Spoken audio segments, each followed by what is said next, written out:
Nagsagawa ng walkthrough inspection sa EDSA People Power Monument ang MMDA kasama ang Quezon City Department of Public Order and Safety at Traffic and Transport Management Department at mga organizers para sa nalalapit na trillion peso March Part 3 sa February 25. Layunin nito na masiguro ang kaligtasan ng publiko, maayos na daloy ng trapiko at kaayusan sa paligid na lugar sa araw ng aktibidad. Magde-deploy ang MMDA ng mga traffic enforcer at maghahanda ng rerouting kung kinakailangan. Maglalagay din ng emergency lanes at magpapakalat ng ambulansya at iba pang kagamitan. Pinapayuhan ng mga motorista na asahan na ang mas mabigat na trapiko sa araw ng aktibidad. Gayunman, walang isasaradang kalsada sa EDSA at mananatili itong bukas sa publiko. Give all the support, including the ancillary services.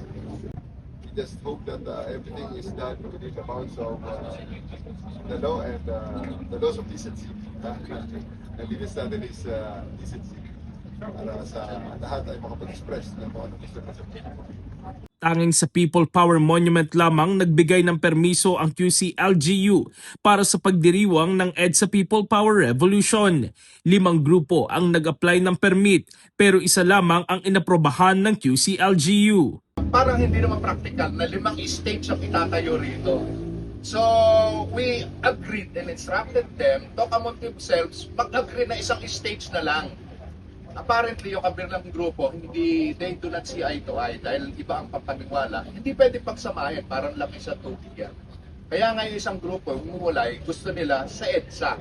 Ang security forces na ang bahala sakaling sumabak ang mga walang permit o magsasagawa ng programa sa ibang bahagi ng EDSA. Mga iba na malakas ang loob na mag-rally tapos wala nang permit, they have to deal with the security forces natin. Siyempre, public order and safety concern yan.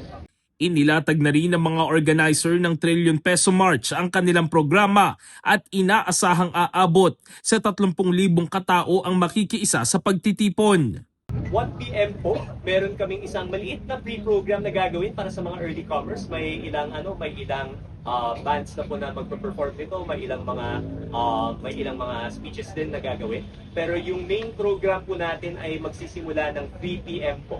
3 parts po yung ating programa noon, ngayon, bukas. We expect to finish po ng mga alas 5:30 ng gabi para makapag-proceed po yung mga guests po natin o yung mga rally goers po natin sa EDSA Shrine para sa misa ng alas 6. Wala pong marcha patungong EDSA Shrine. Pinapayagan din ang paglahok ng iba't ibang grupo, kabilang ang mga taga-suporta ni dating Pangulong Duterte, basta't susunod sa mga itinakdang patakaran.